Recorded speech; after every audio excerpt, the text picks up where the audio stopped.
Ladies and gentlemen, welcome back to another episode of the Let's Keep It a Buck podcast, the only podcast where we try to do things differently every single time. Um, it's the only thing different this time is Boston's trying to get a win, huh? Huh? Boston. Huh? Yeah. Smart, Marcus. The Marcus. car is parked in Harvard Yard. Dunkin' Donuts. Market basket. Listen, man, if you're new to this and you want to be true to this, make sure you hit that join button, make sure you hit that like button, make sure you hit that subscribe button, make sure you tell a friend to tell a friend to tell a friend. We are almost there. I don't know what goal we have, but we are almost there. So We are so close to hitting it. just word of mouth, just to get it out there.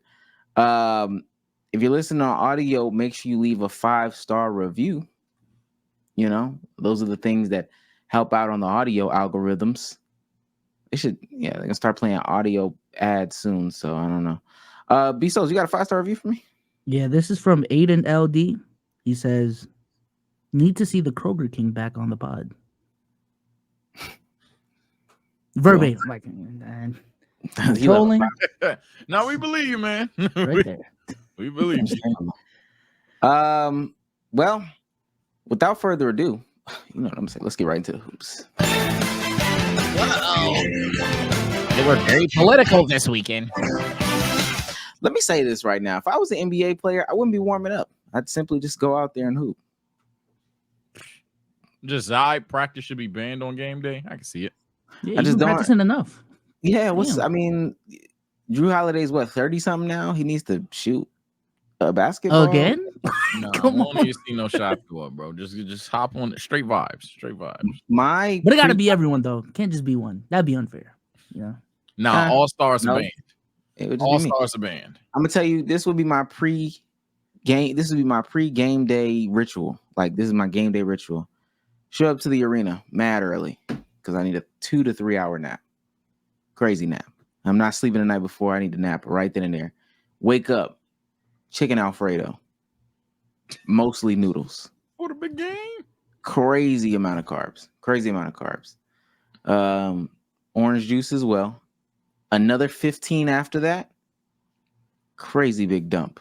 Run out right after the anthem. Hey, good luck. You gonna be sweating when that goes. My god.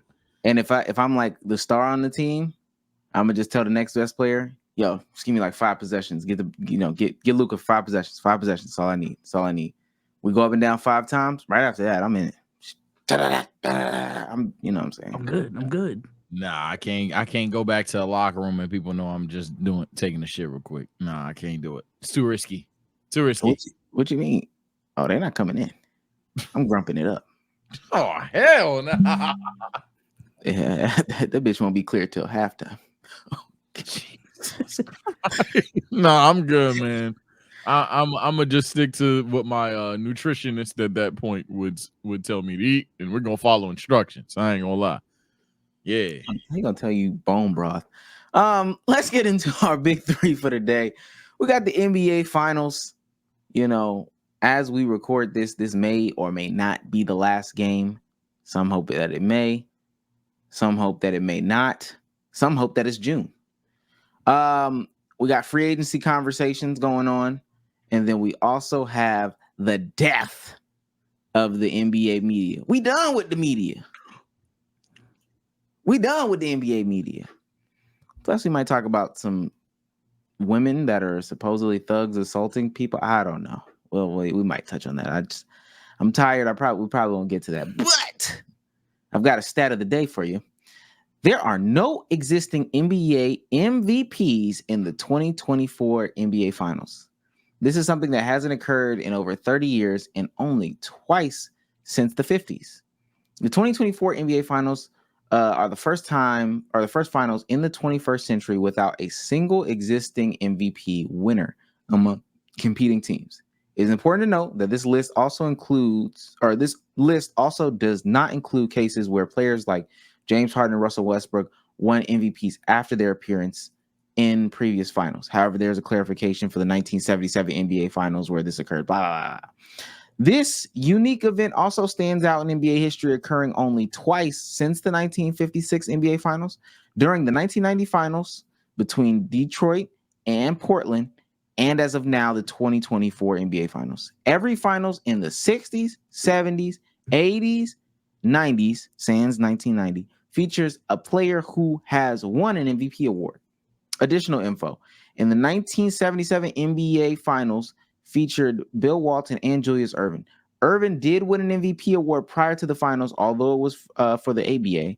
However, both of these players won the NBA MVP post 1977 NBA Finals in 78 and 81, respectively. Now, could that be a reason why, and I'm being serious when I ask this, could that be a reason why this finals is so Nah. In terms of ratings? Yeah, in terms of ratings, in terms of the feeling, as to what people are really talking about. I'm not gonna lie, even as I scan the landscape, undisputed has really hammered home some finals content, but nobody else is really talking about the finals. I heard you see Cap. I don't it's Cap. As from commenter 262 who watches all NBA content. Nah, I feel it. I think I don't know. Someone pointed someone pointed it out on Twitter, the difference between how like ESPN is marketing players versus like back in the day, like NBC. Mm-hmm. And like I see it now, bro. I think back in the day they were just so much better at marketing teams and players and storylines and really hyping up big events. And I get it. I think in today's era we're trying to be more analytical, be more objective, and talk about basketball. But in terms of the storytelling aspect, I don't think they did a good enough job as they could to sell this finals for what it could mean for Luka's legacy, or what it could mean for, I don't know, JT's legacy or shit like that. But well, to be fair, and I'm not gonna lie, we dunk on these shows a lot, but to be fair, we are the same fans, even podcasts at times that boos the idea of storylines. We boo the idea of narrative and all these other things, to the point where, if anything, we force these shows to become so dangerously reactionary versus just kind of getting their shit off. Now, obviously, there's points in this season, let alone every season, where there's clear agendas being pushed. However, they're being pushed off of result-oriented standpoints. It's not prior to agenda pushing that is slowly dying as the sport goes on, which, if that's a good thing, fine. But in terms of why that there was no narrative draw for this, and maybe that would technically mean no MVP does hurt it a bit, is because everyone to stop agenda pushing and to just be the most concrete reactionary thing about it. So as a result, we're only going to say who we think wins, why we think they're going to win, and then I don't know, talk about LeBron again. So I think they've been kind of like, I think major sports networks, they can talk about whatever the hell they want. I'm not absolving them of that power. But in terms of why, if we're asking them for views and all the viewers are saying, hey, just react, nigga, that's what they're going to do. I think it's interesting. And I know what people are going to say. Like, again, there are so many people that just won't understand some concepts or some shit like that sometimes. But I think it's interesting that, we saw the news for Game 1's viewership, and it hasn't really been announced or talked about Game 2, Game 3, and Game 4, right? Like when Game 1's viewership numbers came out, it was kind of like a deal. Like that was a talking point. Even I just tried to look it up. I'll try to look up Game 2, Game 3. I tried to look up any other 2024 finals viewership and could not find it. I'm here to say it's being suppressed by the mainstream Adam Silver media because this finals is ass. Now, hear me out when I say this. I personally don't think, from a basketball perspective, it's ass. We're watching these things on playback. I don't necessarily think that they're ass. I think a bunch of people out in the zeitgeist, the average fan, the whatever. I mean, I feel like people really do hate Boston. I think that they feel like this is not good. and they're not watching it. So because there are TV rights deals coming out, contracts and all that stuff like that. Think about this. Think about when I say this. Y'all hearing me? Y'all listening? Y'all listening? Yes. Yeah. They have a big TV deal coming out. TV negotiations, right? Every 2 seconds. Oh, the WNBA broke another viewership record. They're paired together, by the way. The WNBA and the NBA's TV deal. Mm-hmm. Broken record for WNBA. Broken record. Caitlin Clark broke a record. Angel Reese broken record. We got one stat about the game 1 of the finals. We ain't never got another stat since. I don't know. I would shut it up too if there was billions of dollars at play. What the numbers look like? Don't put that out. Don't put that out. Don't put that out. I also think our attention is just divided into like so many different things now compared to in the 90s and the 2000s. There's so many different shows to watch now compared to back then. So many different things to stay tuned to. I don't know. I feel like that plays a factor in like why mainstream ratings are down for a lot of like industries. Our attention is just divided into like so many things. I feel it. People can put, and let me also say for the people that are gonna, oh my gosh, this talking point is just burnt out. This is so stupid. It's the streaming, gang. I promise you, I promise you. We cannot just keep saying streaming is like the laziest answer. It has to be. I promise you, it just has to be. I mean, it's just tough because you can't track illegal streaming numbers, but we also know like a lot of motherfuckers use illegal streaming sites, so we just don't know how much it factors into shit. To be honest with you, are we sure? Yeah. You know what? I would want them to show that. I mean, we'll have this like the streamers. Go ahead, Sage. Yeah, we'll have this answer by the end of the series when we're able to compare this series to last year's, the year before, and the year before, because I think it's very safe to say that 2020, and yes, people have been using streams prior to, oh my god, you stop playing stupid. COVID had niggas unlock the streamies and all the other stuff. I'm not even going to say the links for real. Sage. Yeah, I said CEs. Oh, wait, I found it. I found the numbers. You found the finals? Under 10 million for Mavs game 4 rout of Celtics. NBA Finals ratings sank to COVID era levels for Mavericks game 4 rout of Celtics. It was an early blowout, right? That was a problem with game 1 too. What was it for 2 and 3? Yeah, 2 and 3. 2 and 3 was close. I wonder if that's how they track it though. I gotta look at how they track this stuff. I'm just gonna report the headlines and we can speculate. I don't know if they track it in the middle of the game or whatever the case may be, blah blah blah. But man, this is crazy. That's crazy. No, because for a typical game, the reason why people were calling out even the game 1, like people calling that out, is for a typical game, viewership peaks in the fourth quarter. You know what I'm saying? Like there are people who literally do not watch the whole game and just tune into the fourth quarter. So when they go on the box score and see it's a blowout, that pretty big portion of people that just watch the game for the fourth quarters is just not tuning in because the game's already decided. But in a typical game, that's when it should peak. What did I just say? 9? Yeah, you said below 10. 9. You said COVID levels.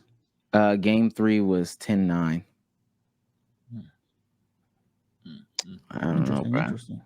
I don't know. We'll find out. We'll find out, man. We'll find out. But I will say, from a basketball standpoint, because I didn't really give a standpoint on how I feel, I think the finals is fine. Finals is fine, man. At the end of the day, Boston's just winning, and people just don't like domination. We found that out with the Golden State Warriors. So people don't like their series getting swept. If they see two teams in the finals, they at least won 6 games. And whether we get that or not is up to the Dallas Mavericks and the Boston Celtics. But as of this very moment, obviously when it starts off as a lopsided lead, ain't nobody going to be interested for real. Yeah, I'm not going to somebody saying Omar lying. I'm not going to tell you the game 2 stats because that's not pushing my agenda. Let's keep it going, chat. We got to get into our hot take or hot ass. Type shit. Where we talk about if this take is hot ass or hot take ass. We start off with Damo's guy, Joel Embiid. All these people will be Damo's guy since he's not here. Let's just hear him out. Let's hear him out. Let's hear him out. Let's not jump to conclusions. Let's just hear Joel Embiid out. Okay. Dynasty of winning multiple championships for the Boston Celtics. I don't think so. Not with the UCBA. And then you also gotta understand the whole East was kind of hurt this year, myself included. So you're saying you're coming next year? I mean, that's a pretty good chance. Malika. But dynasty. First of all, there's a pretty good chance. It's actually kind of crazy. What you mean? You don't think you're gonna be this nigga? No, he's not gonna be healthy. Who is that? Malika? That was Malika, right? Yes. I guess we could do two. How do we feel about her take being that there's a pretty good chance that this is a dynasty for me? And then also Joel saying, we might have to stop here because, there's CBA and East was unhealthy. That's why the Celtics are there. Celtics fans gonna call me a hater for this, but I mean, I kind of agree with Embiid, bro. I don't know. I just think we're in the parity era. If I'm being objective, we are in the parity era. I still don't believe this team's a super team, so maybe that aids that agenda. But yeah, man, I just think we're in a what? You don't? What do you say about this team? I don't think the Celtics are a super team. Got him.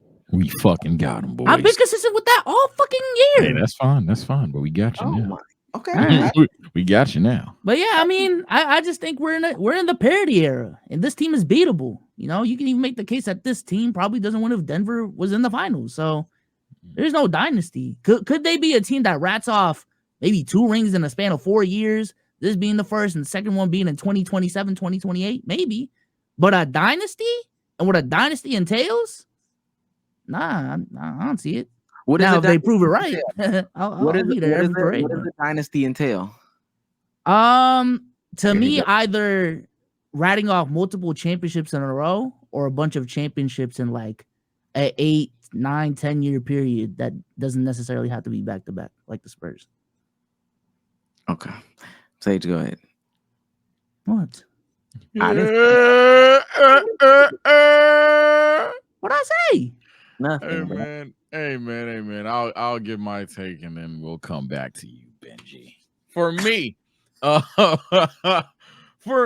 do I think dynasty? I will agree with you there that the NBA is becoming an RNG. You get a ring, you get a ring, you get a ring. Not in a slanderous way, but in a way that like, anything can happen. Parity is the name of the game. Free agency and player movement is the name of the game. The drafts are so, in my opinion, I think older drafts are starting to become underrated, but the drafts are still seen as so fucking deep pause if needed that you could sign an all-star at pick 30 even. So, yeah, I'll agree with you there that a dynasty is hard to call in this era of basketball, especially with just some of the fantastic players that may come out of our league real soon. Especially with, like guys like SGA, LUKA, and Ant are breaking out, and they're not even 30. However, do I think that what's it called? That Joel Embiid specifically, was that the second part? Joel Embiid specifically might do something, or yeah. The East was injured, so that's Celtics having a Mickey ring. I mean, that's like it's like I ain't gonna go there. I'm a man. I said if they beat a team in the West, I'd count it personally. And I so far, if they got it done tonight, I'd count it. But in terms of Joel Embiid in the East being injured, that's just objectively true. Any Boston fan that tries to cap like they didn't, I mean, they weren't. Gang, I don't know. I don't know what to tell you. It's just an objective fact. Every other team was pretty hobbled into this season. Now it's the name of the game. 1 and 2, you did earn the 1 seed. However, they were injured like shit. It's just a fact. I'm not even like pushing the agenda there. It's the answer I expect from Joel Embiid. I mean, I don't expect Joel Embiid to. I mean, yeah, even if we were healthy, like Boston would have just beat us in 5. Like, I don't know. Like, nah, bro. He would actually be not in my top 10 if he said that. So, Hey, y'all gonna go on him. I think the same way. I never will forget an interview from all NBA players. One of the interviews that I know I'm gonna be 80 and remember is DeMar DeRozan. When that man said, "Yo, LeBron, I mean, They got LeBron and If we had LeBron, I'm just saying. I mean, if we had LeBron, we could win, but they got him, so I'm not surprised. Yeah, all right, gang, you're done with me. At that point, I did not want him as a Laker ever. So let me say this: does this beg the question, though, because we're in a new era, and I think it is time for us to rethink a lot of commonplace basketball ideologies and stuff like that. Should we change what the criteria for a dynasty is, or super team is, et cetera, et cetera? Because this isn't going to be a league where the Atlanta Hawks need a fax machine, and so they're trading the number 1 pick for a fax machine, right? And then the Lakers end up with James Worthy. Like this is not going to be this type of league anymore. So do we need to reconsider what a dynasty is? And no, dynasty, no, super team, hell yeah. But dynasty, no, because dynasty, for example, when Bezos brings up 2 out of 4 rings, that sounds like some dynasties. And then on top of that, how are they losing? If the Celtics go ring, finals loss, conference finals loss, ring, I'm calling that sounds like they were a huge team to deal with for 4 straight years. But at the same time, if they go ring, first round exit finals team, that's like 2 entirely different scenarios. So I don't think the definition of a dynasty needs to change. I think that's something that's pretty objective, damn near objective rather than subjective, that we could easily define. However, when it comes to super team, and I guess we'll go back to what Bezos was talking about earlier. Hey man, I don't know if the generation and the idea of what makes teams good and what player movement is involved for our league and GM narratives, all this other bullshit that I'm yapping about is going to change. I think it's more than fair enough to say the definition of a super team changes from 3 all-stars to super team. And that's where I go to, hey man, if we're gonna have a new definition for it, the Boston Celtics, man, they might be it. Y'all niggas kind of super.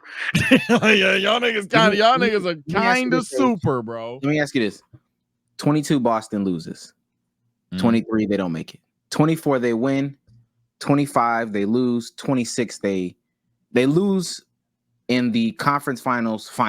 That's important. So 22 they make it, they lose. Finals lose. 23 they don't make it. 24 they win it. 25 they make it either to the conference finals or the finals and they lose. And then 26 they win. Is that a dynasty? I wouldn't call it a dynasty at that point, because at that point, while as strong as they were, they've shown more often than not to not be able to close. Like when we're talking 2 out of 4 in the way that I described earlier, sure. But when we're talking about 2 out of 6, and some of those times it's clearly seen as like, oh, you named 5? I thought it was 6. 5 years. Only one of them they don't make it to either the conference finals or finals. And matter of fact, y'all consider Miami a dynasty? That's gonna say ass, but like that kind of for me. And that was like so that was gonna be the other question I have. Let's say instead of 24 they win, 25 they win, 26 they lose, a la Miami. Is that a dynasty? Bezos, I would say yes, and I think a lot of people do consider Miami to be a dynasty. Yeah, I think the Big 3 Heat definitely was a dynasty. It was a short-term dynasty or whatever, but I don't even think that's like a Mickey definition of it. There was LeBron, D Wade, and Chris Bosh essentially saying fuck the East for 4 years straight. So I think that was very strong, and especially considering the 4 losses that Miami Heat team had were all in the final. The 2 and 2 were all in the finals. They had 4 finals appearances. I think that's very easy to call. Now, for me, that one year that Boston don't even make it out to the fucking conference finals, that's kind of going to be a huge anchor where the discourse would be. But I would say they were definitely serious players. Dynasty would be very debatable. I don't know if I would call them a dynasty, to be fair. Bezos? Miami, they're closer to no than yes. I'm gonna be honest. Like I'm just thinking of what dynasty, like concrete dynasties are. Bill Russell Celtics. After that, Magic Lakers. Okay. Bird Celtics. Why? 3 rings over 10 period time span, made it to multiple finals, ran the East. Maybe it's 3. I don't know. It sounds arbitrary, but 3 rings is maybe that's No, 2 no, is but- just. But that's what I was going to ask you. Is 3 that magic number? Because Bird and them were going to be the literal definition of what I was going to say, and then Shaq and Kobe would be next, and then to come They down from definitely it, were. somebody asked Kobe Gasol Lakers. Shaq and Kobe dynasty, Bezos? I would say so. Again, maybe it's Mickey that 3 is my magic number, but to me, dynasty is just complete dominance for over a relatively long period of time span. Like winning 2 rings is dominated for 2 years, in my opinion. But 3 is a long ass time to me. I don't know. I don't know. I see where you're coming from. It just makes me laugh. I see where you're coming from. Though. I know it's just one. I know it's just one. I'm but, not. yeah. But what's the three in what? Because then I would ask you, okay, y'all get 2 back-to-back. First year, for me, Sage, Bezos, we get on the team. We get 2 back-to-back. Boom, right off the hat. Not the next year, not the next year, not the next year. That's already 3 years where we don't win it. Not the next year. Not the next. When can I stop and win a ring for you to be like, okay, that's a dynasty? That's actually a good question. 3 years, 4-year gap most. There you go. 4-year gap most. Yeah, You 'cause really gotta be. by year 5, Damn. it's like, damn, it's been 4 fucking years, bro. Like, You don't is it value still finals even the same appearances team? at all? I also in this era, I would be very like whatchamacallit. I'd be very surprised if I see a core together in their like mid-20s to their 30s for like 6, 7, 8 years too. That might be. That's why I completely don't team think by it's that going point. to happen, and that's why I said they're likely not a dynasty. But if this Boston Celtics core were to stay together, let's give them a fresh slate. They win, they lose, they win, and then they lose, but all 4 in the finals. I value the fact that you basically said fuck the most parity era of NBA history, I'm sorry, and like swept through the East every time. It's just a matter of did you beat the team in the West that came out. I think. But you I can think be an that East counts, dynasty without being a league dynasty, I guess is my thing. Like you can be a but- dynasty. Like same thing with Miami. No. Same thing with Miami. Like they were a dynasty in the East, but league wide were they? I don't know. Like I think the Pistons in the 2000s, they only won 1 ring in 2004, but I think they made it to what was They made it it to 4 or 5 conference straight finals. Eastern Conference Finals? But Made it to Sage 2 is saying- NBA to me, Finals. though. I'm talking about NBA Finals. Like you bitched your conference. Like for example, oh my God, They made it to 2, right? This They gonna made it to sound 2. like The Pistons. but they ain't made it to 4. That's what I'm saying. The same way you went 2 and 3. I'm talking about like 4 straight finals is crazy. On top of that, this is gonna sound like dick suck, but we may all agree. This nigga LeBron James, for example, I'd call him a dynasty. Like this nigga LeBron literally said, yeah, Eastern Conference, you're my bitch. And then he went to the West and immediately made it out of there. Granted, the one season where he wasn't healthy. So I don't know. I would just say, I think also it may matter who you lose to. If it's on some Jerry West shit, maybe like, and no disrespect to the legend, but if you lose to the Lakers every single time, like you keep losing to that same team, then it's cool. That's when I would question it. But say like the Celtics come out and they lose to the Warriors. Our Warriors drop out. Then next up, the Nuggets. All right, they lose to the Nuggets. Nuggets get a little older, they drop out. Now they're losing to the Thunder. They're losing to the Mavs. You're losing to somebody different every single time. You're dominating your conference, but you're losing / getting some wins in with new opponents every single time. I mean, if y'all want to call us a dynasty, oh, okay. All right, right, let's you go. a dynasty. Please Whoa, put the gun down. I flagrantly said that. No, whoa. Now, what I did call you, since you want to go back and play Uno, I did call you a super team. I'm gonna go ahead and break that down, gangy. I'm sorry. You think Tatum's in the top 10? Oh yeah, Yeah. we didn't. Yeah. Yeah. You think Jaylen Brown's in the top 10? No. Top 15? 20. 20. Okay. 20, 25. So you got 10 and 20. I don't got a list off top. No, so. you good. You got 10 and 20. Derek White, you think that's like a damn good guy? You know, probably Top 50. Top 50. Okay. KP. When healthy, top 50. Okay. Type shit. Drew. Top 50. Type shit. Big Al, never the little one. 70, 80. Okay. I would argue. Coach. Oh yeah. You think your coach? Like Top good, 10. great, elite, top 10. Okay, and then front office. Top 3. Okay, I'm not gonna lie. You named a lot of shit that I can go down NBA history. Even not a lot of people can say what you said. I ain't gonna lie. Not a lot of people can say, oh yeah, we for sure got 10, 20. But then if you don't like 10 and 20, yo, we are like comfortably got 3 players all in the top 50. Especially when we factor in defense alone, probably got 3, maybe 4 all NBA defenders on the team.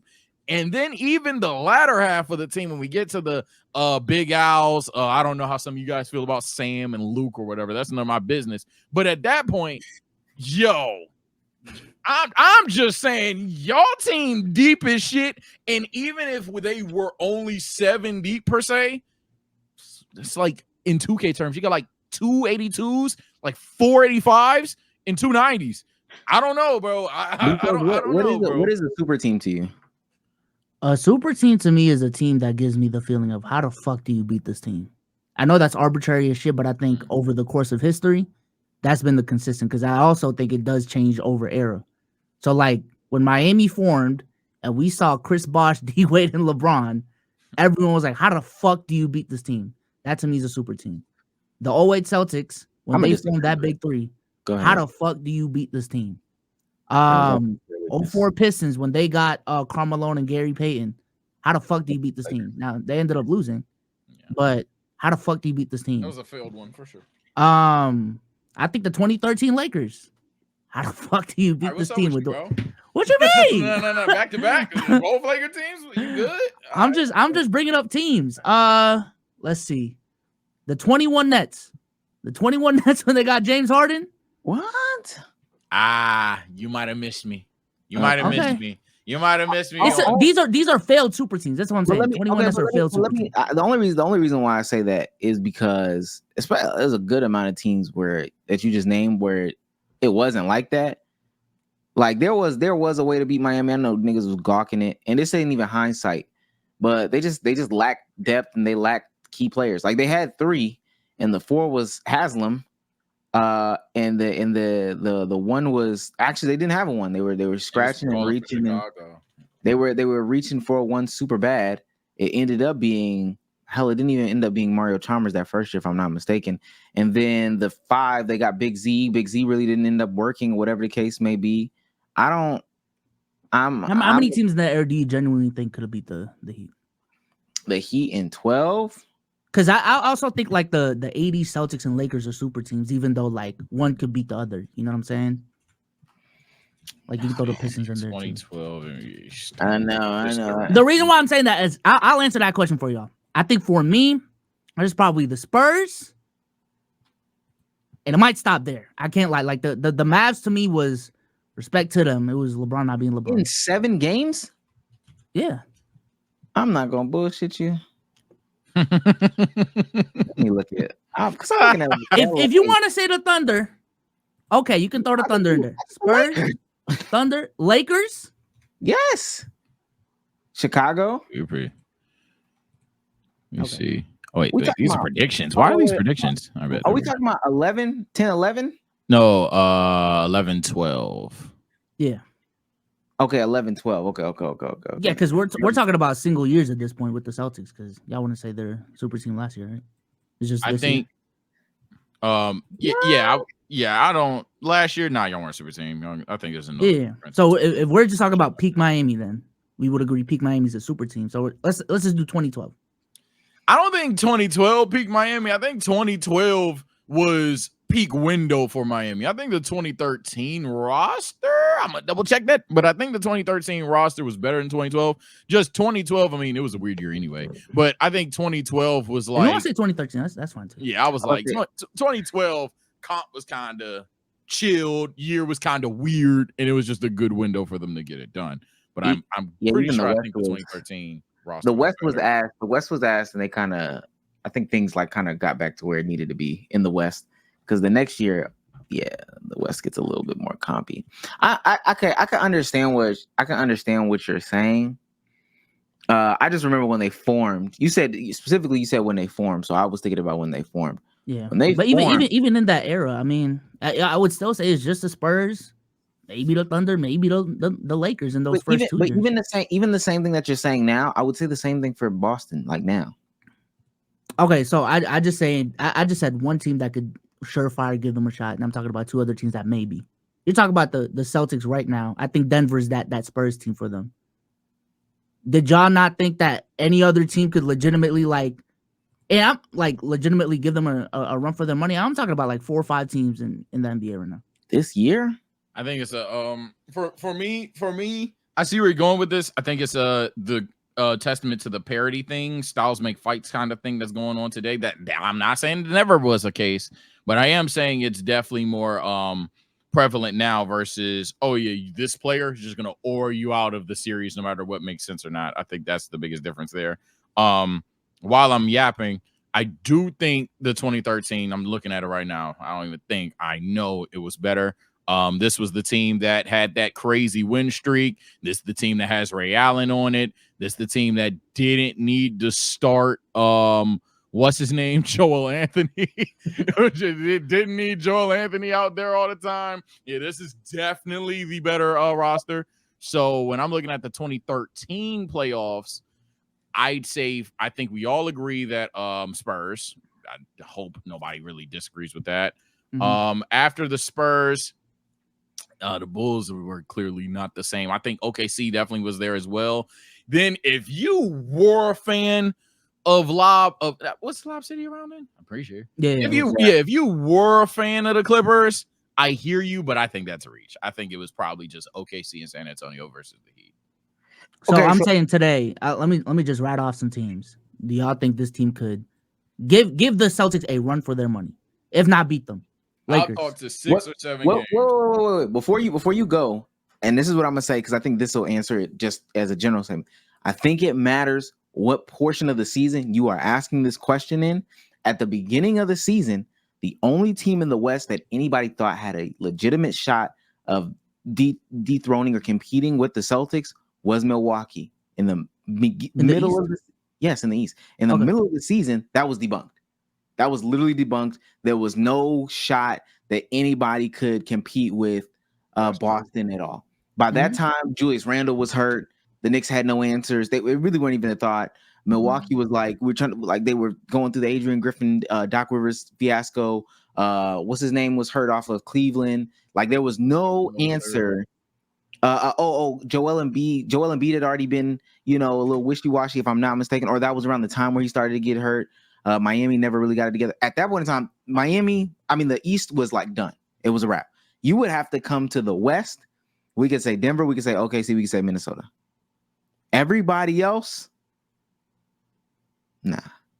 A nigga like me would have said the Lakers, but I'm a Lakers fan, so take that. Again, I'm about to say take that there. I think the Lakers, and I'm not even trying to be on some debunky shit because I do see where Bezos is coming from in his argument. And I'm gonna be fair. There's gonna be a couple of teams in the West that I'd say that people said would win.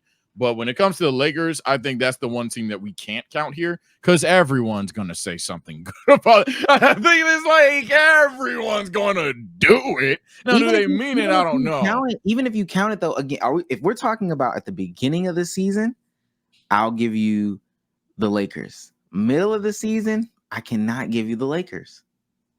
I think unironically, funny enough, to get my Laker fandom off, we actually do like – Not matchup nightmare, but we actually do have a one counter for them, which is just a rim run the fuck out of the paint. So maybe the Lakers will be a matchup. I'm about to say, like, unironically, I'm not trolling. I know I sound like a Lakers fan. Unironically, we have a chance, but I don't think. Let me ask this so we can keep it. How many teams would you say need to be? All right, we're competing with this team in order to say this is a super team. Not competing. Like, okay, they're just not competing. Yeah, there's only, I guess how many teams are competing? If you only got 2 teams that you genuinely feel like, okay, this is comp, then that's considered a super team. But if we can say that there's 10 teams, if there's 10 teams, all right, clearly they're not a super team. Yeah. How many teams? What's the threshold? I'd say if there's 2 other teams that could beat you, you could still be considered a super team. But after that, After that, it's after that. I don't know, bro. Like that, I just hold that super team bar to a really high standard, and that's what it should be, bro. No, it A should. super team should be a really high You're standard. correct, but I don't use it as like a peers thing only because styles can make fights. Like, take like the Warriors, for example. They were a fucking super team, but in 2015, when LeBron by himself was up 2-1, I wouldn't revise that shit and be like, oh, they're not as super. Nigga, I just think LeBron is like a nightmarish matchup. This 6'9" guy that could rim run and guard Curry. I think that's a weird thing to deal with. I don't think Or that team's like- a super team. So Or for you said, okay, fine, that's fine. Because I don't even know if I'm down or on that deal. 16. Yeah, that's fine. That's fine. For example, you know how we always do the Kobe Shaq Lakers versus the God Squad Warriors? Mhm. Well, the reason that we do that isn't that the Shaq and Kobe Lakers are just so much greater than fucking Curry, KD, Draymond, and Clay. Even if we have both above them, the issue is, yo, these niggas ain't got nothing for Shaq. So I'm saying in a hypothetical league, if like Hakeem was around as well, right? Like let's say, or Shaq cloned himself twice, and it was like Shaq and Penny, and then the Kobe Shaq Lakers. If the Magic in the fucking Warriors faced off, I'm not saying the Magic win. Before y'all go too far, but I'm saying, yo, these niggas ain't gonna deal with Shaq. Like, so I can see someone rationally saying, oh yeah, the team with Shaq gonna win. Go ahead. I was gonna say that would be my thing too. What if the conversation became, damn, it seems like this year has multiple super teams by this criteria? Because at that point, oh my god, You don't think we're that just- in 2017 gang? We're just delegitimizing the word super team now, bro. But that's not what I think a super team is. Yeah, I'm going based off of what you said. If you looked at the beginning of the season, what was the conversation behind Dame going to Milwaukee? Damn, who the fuck is gonna stop that pick and roll? That shit is about to look. Who can stop that? Yeah. Defense, juggernaut defense, and Damian Lillard. That's the answer right there. Chris Middleton. Who can stop that? Cool. Boston. We already knew about Boston. The rest of the East, we're not really worried about it. You got Joel Embiid. We're not really worried about it. Denver, and really just Denver for real. Denver. I'm just saying, dude, I don't think a right super team can exist in the parity era. That's like those two things cannot coexist to me. A super team in the parity era is like, at that point, there is this team that like can fucking rat off championships every single year and dominate the league. To me, that's not parity at that point. The three teams at the top of it. The three teams at the top of it, the West looked unbeatable by like halfway through the season, and in Boston, that's 4 super teams, gang. I'm not gonna lie to you. I don't know what to tell you. I don't think it's a mutually exclusive definition. If the Boston Celtics were to add fucking Josh Hart, I'm just making shit up. Josh Hart, hell, we're gonna pick on the Knicks again. OG Anunoby, who's a good center for y'all Miles Turner trade ass niggas. Miles Turner with defense back and some more shit, and now they're dead ass a 10 deep team. Yeah, it's parity galore, but that's a super team. I don't think they're mutually exclusive. Now, do you think it's possible? We could have that conversation, but I don't think it's a mutually exclusive definition that you can't have a super team in the parity era. But that will also, and we're gonna wrap it up. I swear, we're gonna go to the next thing. But that will also mean that we need to transform the definition of what a super team is. If we understand that it's a parity era, if we understand the concept of like 3 just top 15 dudes hopping on a team. Look at Vsauce. 3 top 15 dudes hopping on one team will not exist anymore in this era. That means that we need to change what our mind says is a super team. If cap wise, it says 3 top 15 dudes cannot hop on a team. Like literally financially, it's literally impossible. That means we would need to say, yo, 6th man of the year, defensive player of the year, all-star, another all-star, and then you got your top elite guy, top 5 talent. That sounds like a super team in today's era. That's what that would be. I agree with the fact that we should change the terms, the definition of what a super team is, because I said that in the beginning of this. It's a relative term. It does change every single era. But what I'm saying is, gotta be relative to this era. This Celtics team just is not dominant enough to say nobody said this Celtics team. That's what I knew you was hurt. I tell you what. Sage, wasn't that the question? Nah, I get it. Sage, you pick the closest team in today's league that would be a super team to Boston. No, just in general. The closest, if you feel like there's no super teams, if you feel like there's a super team, now say it. Okay. Pick the team that you think is the closest to a super team in today's league. Closest? I don't think any team right now has the argument of top heavy star power while the team isn't fully flawed. So genuinely speaking, closest argument is clearly Boston Celtics to me, because they not only have two players that you rank Brown at 20, which is a hell of a escape for you, because a lot of people go Jaylen Brown's above Jason Tatum right now, and if you do that, you're fucked. But let alone, to be honest, and all trolls aside, yeah, I think that this team is definitely one of the most, if not best coach team in the league right now. And that's not to say that he's numero uno, but he might, for all I fucking know. I definitely think you have the best front office. I think your star players do more than just score for the game. I think your team has insane depth to it as well. Yeah, and you're unironically, people don't talk about this stuff, you're unironically like really good at shooting the three. Like, the fuck? So yeah, for me, especially relative to this era, I would say that is probably the Boston Celtics. It should have been a team like Milwaukee, but I don't know what the fuck is going on. I'm gonna be honest, and Celtics fans gonna hate me for this. I think the thing that's really holding me back from calling this Celtics team a super team is JT, bruh. Oh, Nah, because when you look at all the super teams, there's always that one guy. MJ, Curry, Bron, Magic, Larry. In all respect, he can still work himself up there. But right now, and that's what I said, the definition might gotta change, gang, because knowing these so good. At some point I can't ignore the shit. But like I'm glad. And I guess I'm just saying, if JT was legitimately playing like a top 5 player, that would give me also more confidence in this team of like, yo, y'all can't beat this team. Just because we have that like essentially bailout dude, but we don't have that. If Jason Tatum was playing at such a level, this team would be easily a high-end super team. This wouldn't even be a conversation. It'd be actually a joke of a conversation. Let's keep going, because I was trying to cue something up, but I can't even cue it up. Let's keep going. We're gonna skip that. All right, well, we'll roll that right into some finals talk then. Lamar Odom says the Boston Celtics winning another championship makes him sick because he doesn't want to see Paul Pierce happy. And also, I know Paul Pierce is happy, and it kind of makes me sick to see him gloat and be that happy because this team is about to win.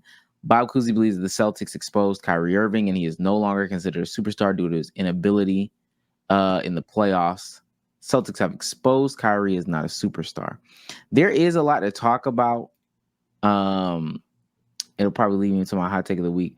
But based off of what we saw from, the last game, and I know by the time people hear this game will have ended, so things could wildly change. But Bezos, can you talk about what you mean by Jason Tatum? Because in the last game, he definitely did not give Himothy vibes.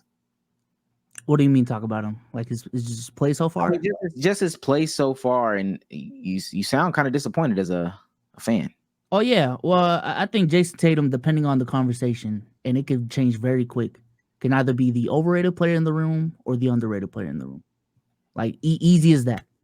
One conversation, we're putting him in top 30 talks, questioning if he's the best player on this team.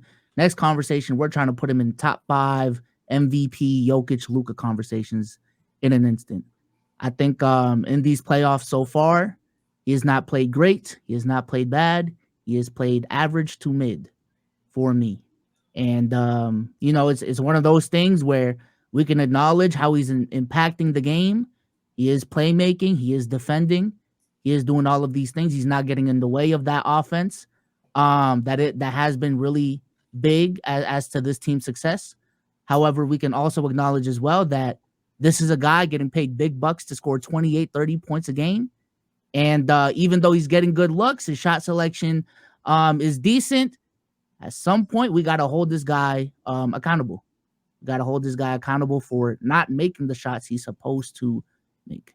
So, Sage, because Boston is really, really good at, making changes in the offseason and making maneuvers, you as Boston Celtics GM, are you looking at this finals, looking at the last finals, and saying to yourself, I mean, we kind of need a guy here? Or are you banking on Jaylen Brown being that guy? Or are you banking on just, hey, these are just 2 bad showings from Jayson Tatum. You know, I expect us to be here in a couple more years, next year, the year after that, et cetera, et cetera. He's going to be my guy. I think this is going to sound like the dumbest shit possible.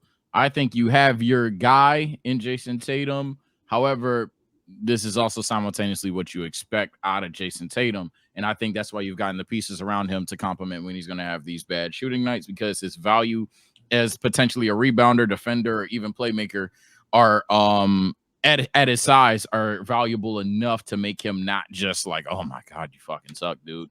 But like, that's why you have a Jaylen Brown who can essentially be the exact same 24 point per game scorer, but instead of shooting 42%, shooting 53%.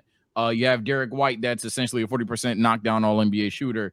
KP, scary similar statement. Drew Holiday in the postseason, scary similar statement. So, by the way, yeah, this shit's absurd. But I think that's what I'm talking about when I say that Jayson Tatum, he's still going to be viewed as our guy in Boston. I wouldn't necessarily, pull a trigger and be like, oh, yeah, let's just get 2 more 85 overalls and get rid of Tatum. And now let's really be a super duper team, right? And I think ultimately at the end of the day, Tatum is valuable for what he can do for you guys when he's not scoring the ball, which is something that we've been asking for him to do. Now, unironically, we're asking him to make shots again. Hopefully, I'm not getting derailed from the conversation. And I had a point and I lost it. It wouldn't be let's get rid of Tatum. It's just, hey, we understand that he's not the guy. Because I think the way that they've built this team is guy by committee, right? Mm-hmm. We're gonna have a Derek White game. We're gonna have a Drew Holiday game. But let's just say it doesn't work out. Hell, even if it does, how long can we bank on guy by committee? Or do we just say, you know what? We're going to have to sacrifice Derek White. We're going to have to sacrifice Porzingis. And we're going to need to get a real guy here. Oh, no. I think Boston found it out that you need guy by committee there, because Jayson Tatum, and this, hey, it's criticism, not hate. This is more of a trend than anything. A lot of people will talk about specific series where he's on fire and shit like that. I think the happiest I've been with Jayson Tatum in the postseason, Bezos, correct me if you have a better series for you, but Brooklyn Nets. I have never been like, oh yeah, Tatum's on timing, more than it was when he beat the dog shit out of Brooklyn. But I mean, we can just look at it without even going series by series. Jayson Tatum in the last 4 years, even, I thought I was going to say 3. In the last 4 years, when we factor in a grand total of 67 playoff games, is averaging 26 points, 9 rebounds, basically, 6 assists, basically, but on 43-34 from 3. That don't sound like Jayson Tatum at all, but that's what he can do for you when he can't score the ball. So you're going to need, unironically, a guy by committee. You're going to need that, hey, we need the Derek White game, that's 1. We need the JB game, that's 2. We going to get a Tatum game, that's 3. Game 4, we're all in this together. All right, we win the series. You're going to need some shit like that. You cannot lower the guy by committee to try to get more consistent offense out of one specific guy, because all that sets up is a potential matchup that a team can scheme for. You can't scheme for Derek White dropping 20, and I think that's what makes his team dangerous. Can't scheme for Drew Holiday to give you 27. You can scheme for Jaylen Brown dropping 30 on you. That's kind of what he's going out there to do. But you get what I'm saying? Like, KP cool with 15, but at the same time, he might give you 30. And I think that's what makes this Boston Celtics team such a threat. My only issue would be finding pieces that would fill the guy by committee need. That's always going to be Drew Holiday's 45, right? KP is jelly knees, jelly ankles, truly. Sure. Al Horford is definitely 90. And we've seen this series what happens when since they've been on this team, we've seen what happens when they've tried to replace Al Horford. Man, they just honestly, Boston should get some sort of MVP trophy to Al Horford. Not because of his performance this season, but because how much he has allowed y'all to survive for the past 7 years. Yeah, 7 years. Ever with since he with came. Embiid, with Giannis, with how he's guarding like fucking Luka Doncic at 40 years old. Yeah. At 40 years old. My God, when Al Horford retires, don't know. I don't know what to. He even gave you a game. He should last be. time. Him being retired in the Raptors is an interesting conversation. I can't lie. Oh, damn, that's one of my. But yeah, so like, that's the reason why I hate the guy by committee, because during that whole time, during all those 7 years, they have always tried to get somebody to okay, we finally gonna get Al less minutes, bring him to the bench, and we're gonna get somebody to fill a Stepped spot. up. Yeah, Rob Will. Yeah, it was supposed to be Rob Will, but then Rob Will had the injury history. That so boy Rob Will. Yeah, Rob Will was the closest one. This nigga is Xavier Tillman right now looks That was a miss. crazy. Yeah. He looks crazy. Like, so that's Not the too much, reason. not too much. No, I'm being dead ass. But that's the reason why I'm not necessarily the fan of the guy by committee. But I mean, it's what you got today. So Yeah. definitely roll it out. You're gonna have it next year. That's I think what's gonna happen is if the Celtics win, they're gonna give JT. I think even if they lose, I'm be honest, they're gonna give JT the Supermax. It is so hard to find that guy in this league, a top 15 player in this league, specifically that wants to play for Boston. If you can lock up that dude for 4 or 5 years, you lock him up. Especially if they win a championship. Yeah, it's gonna be a loyalty contract at the very least. If not, he just genuinely deserves it. And then at that point, hey man, maybe it's just me being more still optimistic about this guy, but I've seen Jaylen Brown make improvements over the last year as a 26-year-old. I do think there is going to be a time where Jason Tatum cannot get away with the things he's getting away with right now. But I'm very interested to see what he's going to be when he's 28, 29, 30. I think that's going to be a completely different player than what we're seeing right now. So hopefully by then I don't know, bro. Hopefully he's not working with Drew Hanlon by that point. Now let me chill. Oh, just shooting 30% from 3 is crazy, bro. I can't lie. If he just knocked down his threes in these playoff runs, bro, and got from like 29 to 35, 37, we wouldn't even be having these conversations. Like if he legitimately just hit the threes he was taking, bro. So. I want to talk about our guy for a minute before we get on to the next things. I want to talk about our guy for a minute, Luka Doncic. Noticeable difference last series, last game, a lot of people would say it'll potentially carry over. One specifically, the foul baiting or crying about not getting fouls. But two was the effort defensively. Now, I have a mini monologue in this thing that might lead us into my hot take. I have several hot takes of the week this week. But I've got footage. I've got footage of Luka Doncic, playing some defense. Let me go ahead and play it up. Well, we've seen Doncic again. This is all game 4. Games or losses. Yeah, this is all game 4. And a flurry in the first quarter. We don't need that. We don't need the button. All this is game 4. Oh, defense.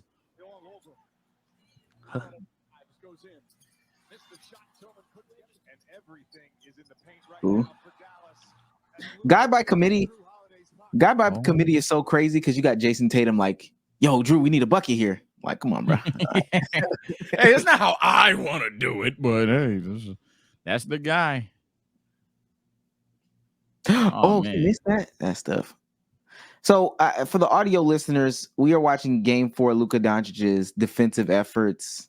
He's exposing Jaylen Brown's left hand. They are literally, I'm not joking, they are saying, yo, Drew Holiday, get a bucket right now. It looks kind of crazy. Turning Jason Tatum into a jump shooter. He's rotating crazy on closeout. My glorious king. There it is. He did that multiple times, that closeout off the one pass several times in this series, but just looked noticeably different. I know they're gonna hate me for saying this. They'll hate Sage for agreeing with it. Luka Doncic playing like this is the best player in the NBA.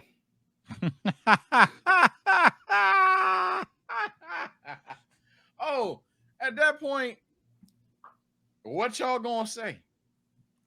What y'all gonna say? Yeah. Oh, I say at that point, what's the discourse? I hope they're not about to disagree. The fuck is the discourse? I'm gonna change my shirt, man. That shit just got me hot. Oh my god. Nah, I'm seriously changing my shirt. Can I get my hot take off? Because I Oh. guess it's I'm about to. Okay. yeah, man. Outside of the accountability point that Brian Windhorst spewed after game 3, game 4, he was proven right. Oh God. He was proven right, bruh. He Your hot said take is no that state. LUKA can play better defensively. He Your can hot be take. more impactful. And that is going to be a factor as to why the Dallas Mavericks win or lose these games. And we saw in game 4 when Luka Doncic plays defense, which he can play better. It's not just he's incapable of playing better defense. When he plays better defense, he can be a much more impactful player, to the tune of y'all saying he's actually the best player in the world when he's playing like this. And they won that game. Well, I already So- think he is. So Yeah. Well, that was a stinky hot take, Bezos. I guess. I'm sorry. This is actually going to lead me into my hot take. oh shit. Okay. I am back on my y'all don't watch basketball. Like y'all don't know what y'all talking about. And this isn't of course directed at anybody here. This is just I think it I just gotta be though, because you said it's take ass and then you said that. This is just I'm a bored, bro. My general- bad, bro. This is just general sentiments about the NBA community or basketball community. And there's so much, like, I'm going to go so deep into this when we get on the playback and all this other stuff. Like, it's just going to be deep. I need people to make up their minds, right? Hero of the day. This is from a Luka Doncic fan page. Luka is leading the playoffs in 2 key hustle categories: steals and deflections. Neither category is particularly close either, as he leads by 14 in each category. This is after being 7th in steals per game, 1.4, and 2nd in loose balls recovered per game during the regular season.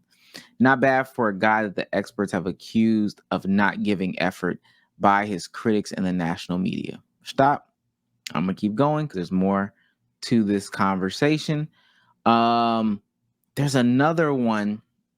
Here it is. As a defender in the finals, Luka Doncic has allowed the Celtics to go 30 for 72, 42%. The matchups were as showed on the screen for those watching playback. I mean, Peyton Pritchard's ass. He leads both teams in steals at 10.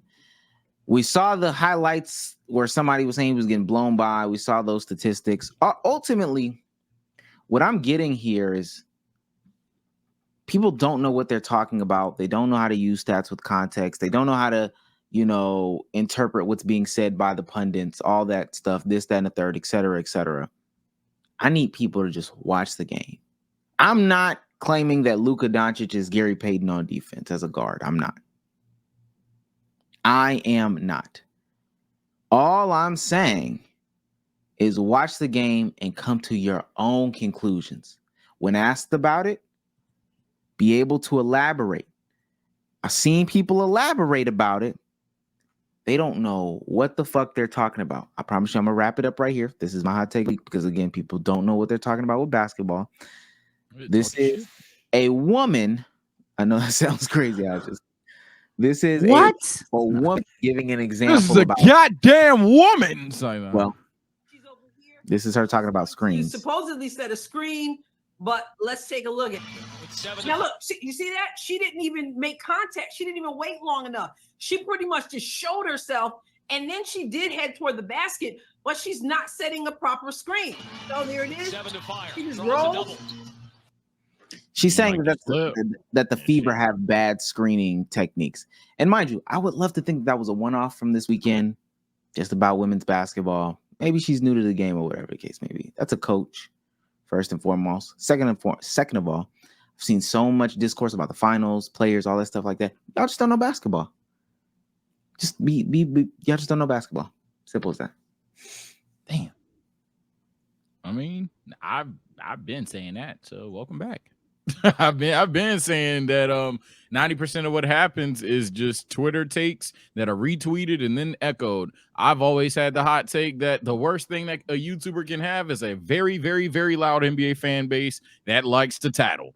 Because all that will happen is there will be a take that they'll provide some context, but they can't argue or explain like how the YouTuber will. So, like, for example, if Sage says LeBron and AD are better than LeBron and Wade, y'all ain't gonna have my argument. Y'all just gonna say that and run with it, and I'm gonna look like an idiot. So hey, it is what it is, man. By the way, do I actually think that or not? I don't know. Find out in the Souls and Sage video coming soon.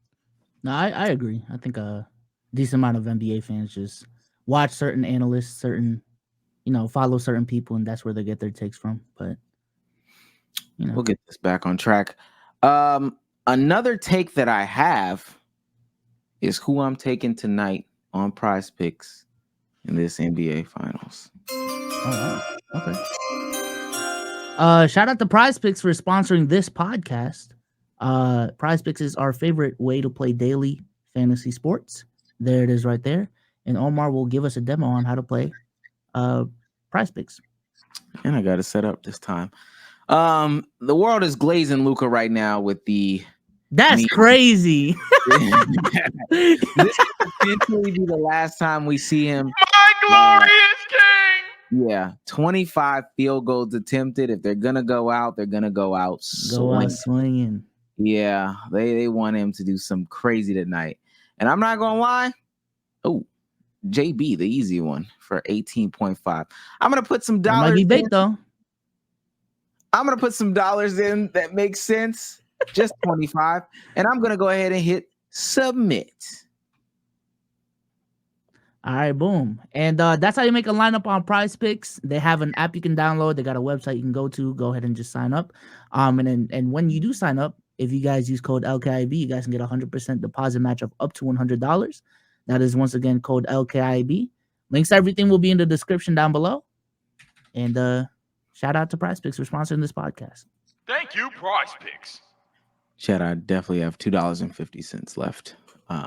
Also, chat, we're live on Twitch as well. So we're here. Sage, give your hot take of the week so we can keep it going.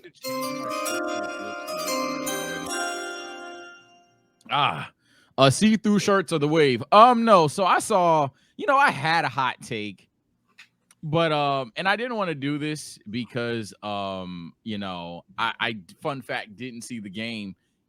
Game 4. True story. I thought that I thought yesterday was the game. So when it happened on Saturday, I was like, what the fuck are y'all talking about?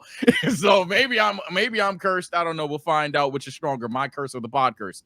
But talking about the Dallas Mavericks, Luka Doncic, Jason Tatum, Jaylen Brown, even Kyrie Irving has been a trending name as well.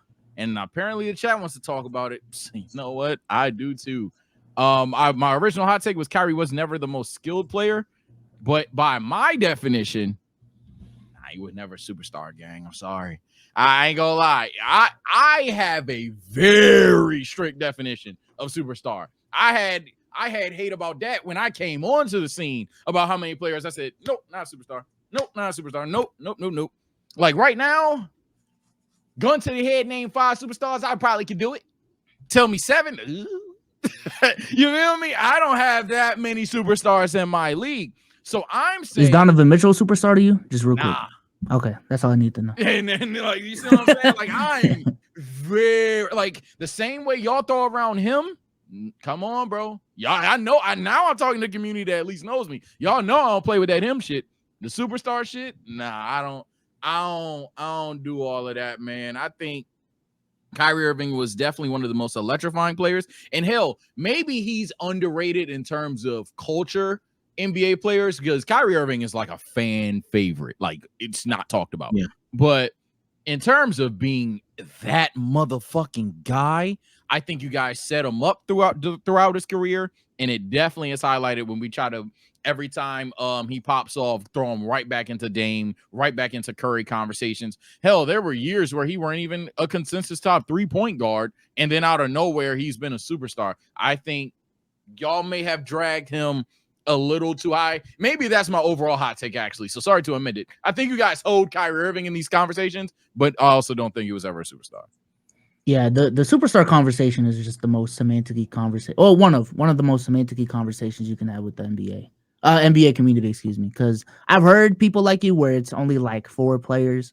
I've heard some people as well where that extends to like 15, 17. Yep. Some people they only talk about marketability. Tim Duncan was never a superstar, but AI was, you know. So, and on the other half is just production, just pure production. So. Hood popularity, I got Kyrie in my top 3. Yeah, he gotta be. And that's gonna sound crazy, but like you gotta go Kobe. You gotta go current player. Current Players, Ant, Ja, Kyrie. Simple. That's the hood favorites. That's right actually probably the list. JB is gonna be in there, but that's probably the fucking list. Yeah, you can't beat Ant, John, Kyrie. I'm not gonna lie. Jaylen Brown. Nah. That's dick suck, bro. That's dick suck. That's dick suck of hell, that was crazy dick suck from y'all. Damn. He's not crashing. What is it? What is it about him, man? There's a lot of things. He's a good guy. He's a good guy like Stephen A. He's a good guy. Oh my god, bro. This is crazy. I do, since we talk about what Stephen A. said, and Cardiac is right, SGA is right next there. We got to talk about how they just every time he just says something that we'll probably disagree with. I'm not gonna lie to you.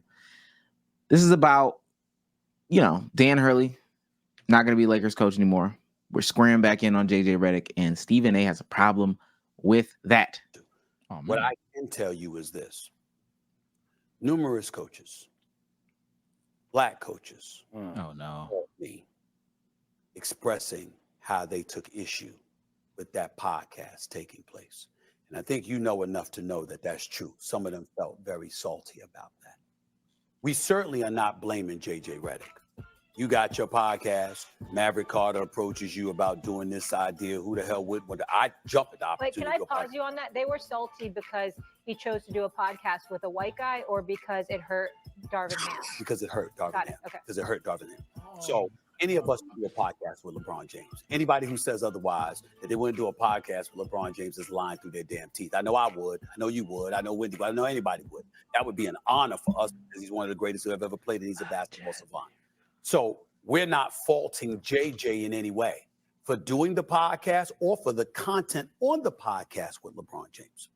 But at some point in time, we do have to do this, Jay.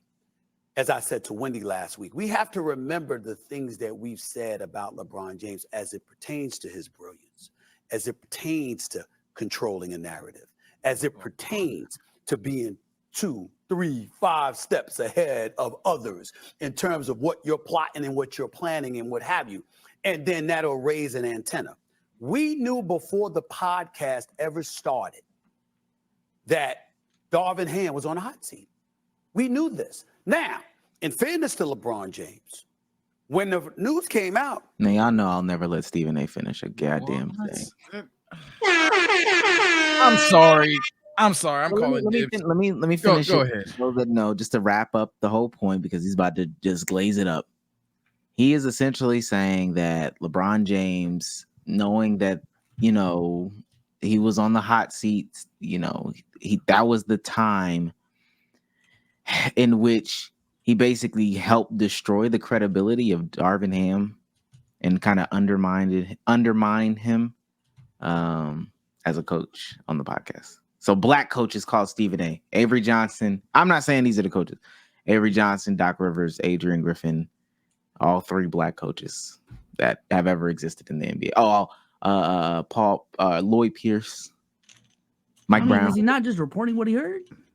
No, he's not. And that's exactly why I want to go first. Go I'm ahead. gonna try my best not to take up more than 4 minutes. I have to share the platform. This is one of those moments, though, where we might get into 2020 Sage rant-ish levels because, my Lord. First things first, one hit a TKO. Name the coaches. I'm tired, bro. Are y'all not tired of this shit? Of an anonymous player, a source near me. Bro, name them. I ain't gonna lie. If I'm Stephen A, you want to be a real motherfucker for the community. You want to be a real, like, damn near on some gangster shit. It actually make you kind of cool. You go live on television. Hey, don't text me none of this shit that you want me to say without willing to stamp your name on it. Don't do it ever again, bro. Because y'all got me looking crazy. Not only do y'all got me looking crazy, I actually think it's weird that y'all want the narrative push, but you want to be anonymous behind it. Kind of some pussy shit. So that's one. Two, I also think that he's capping even outside of just not naming the coaches, because I don't think the coach said it's probably him. But besides, on top of that, I know nobody said this, because who the fuck care about Darvin Ham?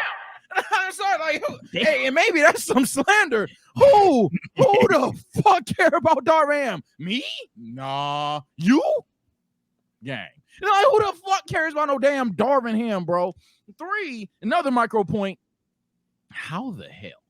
And I just added this point. How the hell did LeBron get tied into this? How the absolute fuck? There was no discourse about JJ Redick and Ham outside of trolls until the shit became real now. But outside of trolls, there was no, oh yeah, JJ versus Ham discourse during the NBA season. The discourse was, yo, Darvin Ham, you fucking suck. There was nobody was talking about no damn, oh yeah, just sign JJ mid-season or anything like that. Nobody was saying that. He's saying it has nothing to do with JJ. Whoever was sitting across from LeBron, it wouldn't have mattered. It's just the fact that he went on there, undermined the coaching, and then, you know, whatever. My problem with it, though, for real, though, he said this. Stephen A has alluded to this like 2 times before this, if I'm not mistaken. Yo, now all of a sudden it's coaches. That story has no legs, Stephen A. No matter how many times you try to flip it, because at one point in time he said it before, or whatever the case may be, it didn't really stick. He said it another time, it didn't really stick. Now he has to add the fact coaches called him. Stop, dot connector. If you're a dot connector, Adrian Griffin calls, yo, that's fucked up what LeBron's doing to Darvin Ham. You claim you're cool with LeBron. You know what I would do, Sage? Yo, that's my boy. I can get him on the phone. You can explain to him how you feel. Let's have a conversation about it. You're a liar. How do we feel about the anonymous source shit? I know Sage said what he said, but for you, Omar, specifically, like, how do you feel about anonymous in 2024? I don't think people realize what anonymous source does to them. To be honest with you, to me, it takes away your credibility. Not saying that an anonymous source couldn't have potentially said this to Stephen A. Stephen A keeps putting out stories with anonymous sources and never backing them up.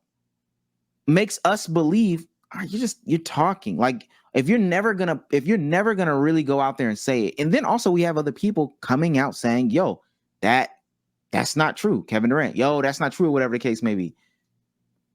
It makes you look worse. When Stephen A does it, to me, Bezos, it makes him look worse. And I've never heard somebody. I think. Oh, go ahead. I just think the difference is like when Woj says sources tell me, like the shit actually happens like shortly after. I just think with Stephen A, there's a little bit too many stories of my sources tell me this, and nothing comes from it. Then it dies. It dies. Like, it just dies. And that's what I tried to chime into. I've never heard someone say, "Oh yeah, it was me, Barry," with Stephen A. I've never heard someone say, "Oh yeah, it was me." Actually, yeah, I ain't gonna lie, that was me. And he could have said my name. That like not once, all the years, not one person ever came out and just said, "Oh yeah, that was me all along." But I gotta talk about the elephant in the room. Y'all know how I feel about appeasing Tommies and Karens. I ain't never like, you know what I'm saying? I ain't never even trying to appease them. However, and I don't really care about giving them ammo. However, one thing I do despise is when niggas just look dumb on television. Because even to me, I'm like, dog, you playing race right now? You serious, my nigga? In the NFL, hot take, he's spitting. In the NFL, black coaches get hold all the fucking time just because vibes. The NBA? Let alone the reasoning behind it? Are we serious right now? Come on, bro. So for me, this was pretty nasty, but I truly have an agenda to push here. And this is going to sound like some conspiracy theory shit. It's because JJ got a podcast. It's not owned by ESPN. That's popping off. Right. Any point in time he could. Hell, shit looked like he did leave, right? I don't know if he's under contract. Shannon Sharp kind of got the same thing going on, but Shannon Sharp re-up. Shannon Sharp's still there. I'm just saying, man, this is looking like nasty work at its finest. I ain't rocking with this. But even if I had to take away my main catch from it and talk about what the title and the thumbnail is, the idea that black coaches was jealous of JJ Redick is just fucking stupid. And let me say, because I know B Souls is. I wanna no, I get it. I want to triple down on what Sage is saying. Stephen A is no longer, in our opinion, the go-to black voice for how black people are supposed to feel about sports issues. Like the real culture back in the day, the real culture was looking for like the Bomani Jones, maybe even Michael Wilbon that, was a little older or whatever the case may be. But Stephen A still puts off in front of this white audience that he is the black voice. Like, this is what black people are saying. I'm giving you the black perspective, et cetera, et cetera. Max cleaned his clock up when he was on there a couple times about black issues. He hated that, got him out of there. Emmanuel Icho is doing more tap dancing. So he's done there. And we're not falling for that anymore. It's no longer a Stephen A says black people feel this way and we just shh about it. That's just not the case. Is there a voice like that now, or is it just non-existent? I think people have gotten smarter. No voice needed type shit. Yeah, the people have decided who their speaking for black people voice is. And Stephen A wasn't tap dancing hard enough, so they went to Emmanuel Icho for white folks. And then for black folks, they've decided like Bomani Jones or, whoever, literally anybody else. Literally anybody else is like, okay, well, this is how the culture feels about whatever. I just, again, it makes him look less credible. And this is a product of old media getting up out of here. And slightly less related, but another product of old media. Did y'all hear what Charles Barkley said? He said this is his last year, right? Yeah, not anything egregious per se. Yeah, not anything egregious per se, but just him essentially packing it up. Yeah. I want to say this because you guys are my family. I really love TNT, all the people who work here. NBA television. You guys been great to me for 24 years. And I just want to say thank you to my entire NBA family. I love you guys. There's been a lot of noise around our network the last few months. And I just want to say, I've talked to all the other networks, but I ain't going nowhere other than TNT. But I have made the decision myself. No matter what happens, next year is going to be my last year on television. And I just want to say thank you to my NBA family. You guys been great to me. My heart is full with joy and gratitude. But I'm going to pass the baton at the end of next year. I hope the NBA stays with TNT. But for me personally, I wanted you guys to hear from me because I'm not doing any more interviews. Don't y'all be calling me. Nobody calling me. Damn it. Again, but I want to tell my NBA and NBA TV and TNT family that I'm not going to another network, but I'm going to pass the baton to either Jamal Crawford or Vince Carter or you, Steve. But next year, I'm going to just retire after 25 years, and I just want to say thank you, and I wanted y'all to hear from me first. I got two things from this. I think they talk about it more, but I got two things from this. I wanted to hear y'all's thoughts first, though, if y'all have any thoughts.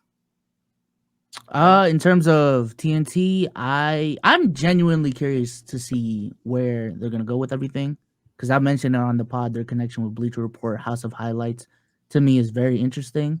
So now that they don't have this licensing deal, are they gonna lean towards being like a online media company, like put Bleacher Report on steroids, essentially, on more steroids? That's interesting to me. Is that gonna change the independent sports media landscape? I know Chuck said he's gonna retire, but or Shaq and Ernie gonna have like their own online show, kind of like Nightcap. That would be very interesting. As far as Chuck retiring, I mean, it's been a long career, man. He's been doing this shit for 25 years, and I think if anything, we've normalized even in the NBA like just really, really long ass careers. Specifically, LeBron for NBA players, I think he's up the standard so much alongside KD and Steph Curry as to what longevity means. Bro, hey, if you did your thing in 10, 9, 10, 11 years, you know, it's time to move on. You want to move on, and you did your time, you did your part. Nothing wrong in that, man. Yeah, for me, inside the NBA, obviously they have their certain moments where we criticize them here as well. And I think even though we dunking on First Take a lot of times, the First Take whoever is like, oh yeah, we're off television, it'd be like, damn, end of era type shit. But inside the NBA, very much so, because it was always more laid back. It was like much more laid back. They pushed agendas every now and then, but it was much more like a fun vibe. And Charles Barkley's a huge part of it. There's Charles Barkley funny compilations on YouTube. So yeah, Chuck's gonna be an internet personality that would miss, man. That's what I got it from him. Like, damn, you lost Chuck. That's all I could really think about. I ain't gonna lie. I think two things. One, kind of like what Biso said, we've normalized like these 80-year careers or whatever the case may be. We gotta stop that. We do gotta stop that. That's not fun. Being that corpse on television. I understand that generation didn't get as much money as this current generation, so they might do it out of necessity as opposed to desire. But you know, it's and I've heard Charles Barkley talk about that same concept. Like, you know, he works a lot now. They get up early in the crack of dawn, specifically depending on the season, March Madness season. He's covering the whole tournament and all this. That's a lot of, you know, on television, waking up, actively still working. It might be something that you love, but it's still work. That's one. And two, I did not hear when he said, I'm retiring from television. I know that Charles Barkley has his own podcast. Yeah. He has one with Ernie. And I know he knows that that's something that I can do,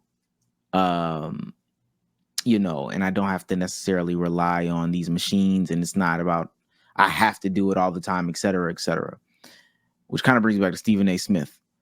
I'm on Stephen A.'s channel, man. It doesn't look the prettiest for somebody who has 705,000 subscribers, man. It doesn't look good. No, but like you said it, Sage, I think there is some jealousy or some madness about Shannon Sharp's got this platform that he just built, and it's great. It's fantastic. 2 platforms. JJ Redick has this platform. It's great. All this stuff like that. Why can't that be me? Everybody thinks that can be them until they start doing it. And it's not you, Stephen A. Nobody wants to hear from you anymore. But people still do want to listen to Charles Barkley. So I think Charles will do very well in his future endeavors. Yeah, Stephen A. for me, and I know I am extremely biased when I say this, but Stephen A. for me needed to double down on the y'all are here for me vibe versus just essentially having a pseudo First Take Part 2. I think that's where he should have done with the Stephen A. Smith show. Obviously, still talk about sports, you're Stephen A. But I feel like a lot of times these are kind of like on some first take topics that didn't make the final cut. So you're kind of making your shit look like B-list or whatever. And I think, honestly, and it's going to sound like Glaze, Stephen A. has enough motion to just talk about whatever the fuck he wants. So I don't think he wants to collaborate unless he's the A side. That's true. I agree with Bezos too. Yeah, I don't think like it'll be easy for him to do a Mind of the Game podcast, but that would mean giving up and being more vulnerable to, hey, I don't know much about basketball as I thought. Like I don't know what a slip screen is and all of these things.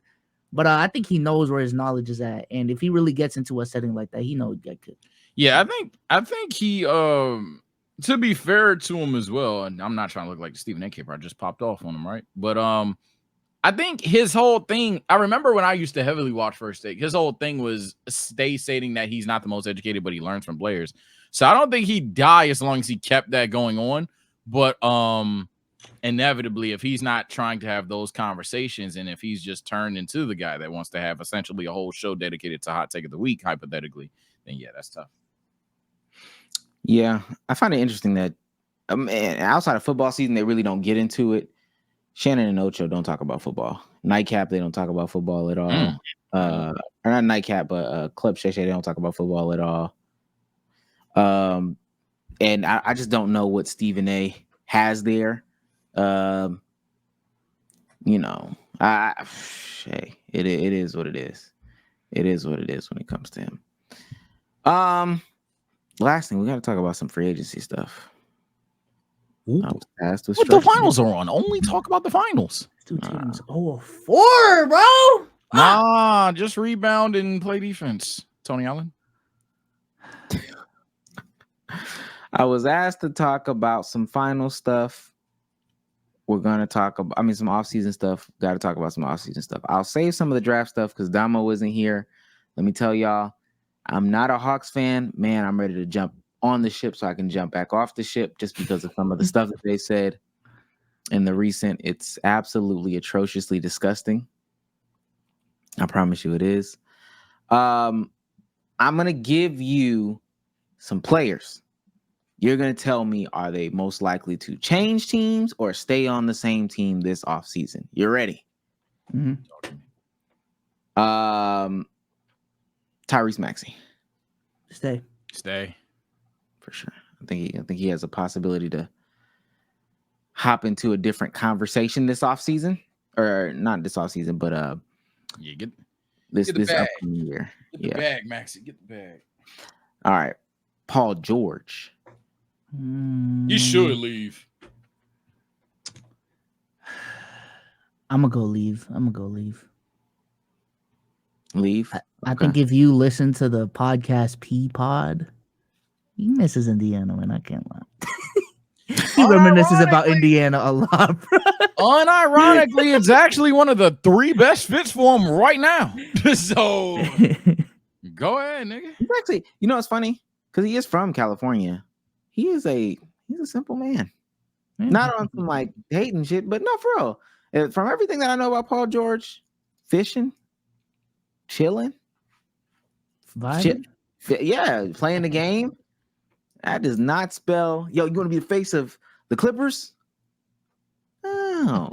That's a good number 3. It's a good number 3. Yeah, I don't want those expectations. Let me go back home. You know what I'm saying? And just chill. Just chill, man. Okay. I'll save that one. OG Anunoby. I would really just want that Knicks core to be together. I want to see that Knicks core healthy next season. So I'm gonna say stay. But if there's a bigger bag somewhere else, I don't blame him. Yeah, I think he's going to go where the bag is. I do think the bag is New York, so I'm gonna say stay. But he's going wherever the bag is. However, I 100% retweet what Biso saying. I just want to see the Knicks healthy, so I hope he stays. If he leaves, he would be delusional. There's no other better situation for him in terms of him getting the ball. From a coaching perspective, from like a team that will love you, city that will love you perspective, there's no better situation. They are not going to care about you in Charlotte, gang. That I will agree. Don't even do it. It'll be Jeremy Grant. Is that this? Yeah. That's probably no, bro. Like I don't know. Not really. Another one of the LA guys, James Harden. Stay. I think he found his home. He's in his retirement phase of his career. LA guy going back to LA. Where the hoes at? That's James Harden's vibe, man. I think he's gonna leave. I ain't gonna lie. I think Harden still. I got one more MNF. And maybe he's not going to a small market. I will say that he ain't going to a small market team at this point. Right. But yeah, no Indy, no Milwaukee, no. But he might go somewhere nice weather, warm weather. Atlanta? Then try to make it work. Okay. James Harden for Trae Young? Okay. It works with a lob threat. Another LA guy that's not in LA, DeMar DeRozan. Please leave. I hope he leaves, please. Nigga, if you don't leave, I know I took a stray at DeRozan from bricks ago, but obviously he was a different man. Like, I think that was damn near a decade ago. He's matured as a basketball player, matured as an individual. So be smart enough and leave Chicago. Yeah, he's literally texting Paul George and James Harden on a daily, like, what y'all doing? Not to see, like, are they good or whatever the case may be, to see if a space frees up. To see if he can go back home. I think he's somebody that actually loves being at home. I wish the Lakers can pick him up. I don't know if that's realistic, but let's go to some smaller names before we get to the big guy. Malik Monk.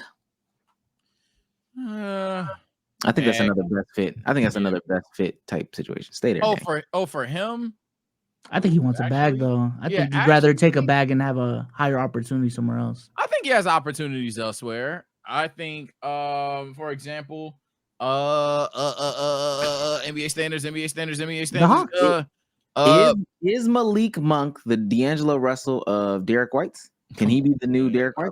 I don't want to do that, man. But yeah, I think he could play elsewhere, whether it's a trash franchise or a franchise that just desperately needs scoring. A team like Orlando unironically could use him. I know that sounds nasty, but they need someone to put the ball in the basket. So I say he's going where the bag is. So I think he's leaving. No, sometimes that bag. Okay. Last 4 names. Miles Bridges. No, 5 names. 5 names. Miles Bridges. I hope. I want him to leave, and I think he's not even just bag chasing. He's going to get paid because he's good, but yeah, he's probably going to leave. Until they prove they're a competent franchise, I don't want good players playing for the Hornets or the Bulls, man. Those 2 teams. I'm sorry, bro. Damn. Tobias Harris. Woo! I hope he stays. He's leaving. He ain't doing another year in Philly. He may be the most guaranteed leaving in the league. He is not playing another season in Philly. No way. This time. Truly is. I hope he stays. Sometimes welcomes are overstayed. It's time. D'Lo. Get out. Player option. Get out. I really think he wants to be a part of the Lakers, man. I think he's a good guy, man. Good player. You know, it's just y'all were expecting a little bit too much from him last season. Get DeMar DeRozan, put him in that 4th, 5th option role. I think he'd cook. Get out. Okay. Last two that we'll spend the most time on. Klay Thompson. Oh, he leaving. He leaving. That's no. That okay. Yeah, I hate to burst bubbles. I'm sorry, editing team or Omar, if that was just you, but nah, he gone. Hey. Are we saying this because of the Instagram shit? Yeah, so there's a story behind that. Woo, woo, bang, bang. But nah, he was leaving anyway. He could have been following him. Oh, essentially, just like he unfollowed him. Oh, I thought you were going to say, I thought you had. Oh, nah, I don't know. I thought come on, man. Sources. It's me, man. Well, I did just get a text from an anonymous, like, no, bro. I ain't got an anonymous person in the Golden State Warrior camp. who's actually worn a jersey with Steph Curry. It was Howard. No. Okay, so what's the team though? What's the team that makes the most sense for Klay Thompson? The best. Y'all gonna boo me. Y'all are gonna boo me. The Lakers. Chat. There's 2 teams. No, the Lakers is probably the team. Is that what? But outside of the team, seriously, and I'm not trolling. Klay's going to a contender, and he's actually going to be solid. He just don't need all that fucking money, and he doesn't need number 2 responsibilities. How much money you want, man? Because Loki, stop. Klay for Sam Hauser? Stop, bro. But I'm dead ass. Klay Thompson's going to act. That'll probably be a micro hot take if y'all didn't like my Kyrie hot take. Klay Thompson's actually going to have a good season next year when he's not a number 2. He's going to have a good season. Yeah, he's gonna be a role player. He's gonna be He's gonna be a role player that's just supposed to shoot. Not even be this all NBA defensive first defender that's playing 40 minutes a night. No, Klay Thompson might even come off the bench and just hit threes. Eastern Conference team, you know, but Klay is not that good. I see like Milwaukee. Cleveland. I don't know if Milwaukee can back that bag out. Cleveland is one of the teams, for sure to me. If he can find a way to get to Dallas, again, I would love to see that in Dallas. Please in Dallas. Oh my God. Now, are we gonna be mad about it in Atlanta? It's a lot of hoes. Atlanta, he makes sense for y'all, but that's what I'm saying. I don't think Klay needs the bag. Oh my God. Clay get a lot of pussy. He likes skin. Clay went to China to go hoop. Clay like a little bit of clout. No, but my serious one is Cleveland. I knew people were gonna say Orlando. I don't necessarily care. I know that's something Damo would probably say. I don't. Yeah, well, Max Strus put Klay in there. Yeah. But I don't think that Cleveland team gonna be there, and I don't think because that Cleveland team gonna be there that he not gonna be there. That's my only reason for not agreeing. Honestly, let me say this: they get rid of Garland, they bring back Mitchell, replace Max Strus with Klay Thompson. I'm still running it. They get rid of Mitchell, keep Garland. I'm not going. Yeah, no way in hell. I guess to give me a team, by the way, East, I'd go. You know what? The Hawks seem like a troll, but it makes sense. I'm gonna probably still say that Klay not gonna want enough and go to Bucks, and then just to push agendas, give me the Lakers. Come on, Klay. Okay, last one. Last one. Don't do that. LeBron James. Well, we missed Damo here, so for those that don't know what Damo's take is, and if he's lurking in chat, type it up, gang. He want LeBron out of there. I'm gonna be very clear. And now, as a Lakers fan, into quote, Mr. Yeet of WWE, hey, you out, and I'm out too. LeBron, hey, gang, if I have to choose, Pops, it was fun. It was fun, Pops. At this point, we're literally banging our head on the same narrative about the Lakers for 4 straight years. We're not the best run franchise. Haven't been for a long time. We ain't gonna do nothing with that nigga, bro. And at that point, just take the L now. I understand some of you guys need signing trades on some 2K shit. No, sometimes players leave, and that's just how it goes, man. Where he could play, it was a troll. You don't want him to stay, but where do you actually think he's gonna leave though? Is my question. He could, because it was a troll, but it could get serious fast depending on what they do. The Golden State Warriors, unironically, could work out for them if they make the right moves. But in Golden State, it's one of those things that, are they living off of like next gen Laker syndrome of not being competent but living off of glory days? We don't know that yet. We'll find out more. But I think it's a troll topic until it like actually could fucking happen.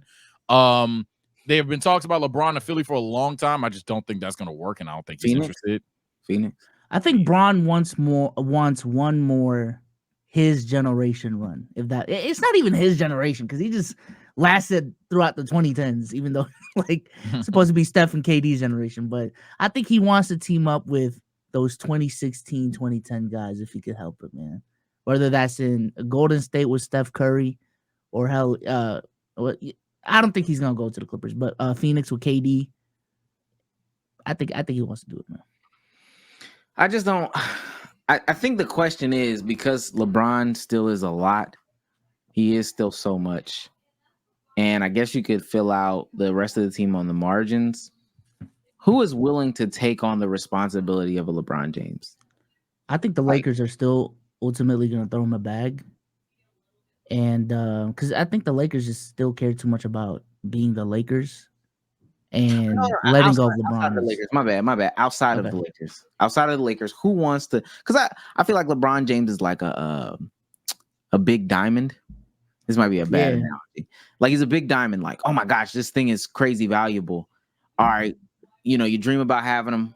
You do this, that, and third to get it, or whatever the case may be. You never think you'll obtain it. You obtain it.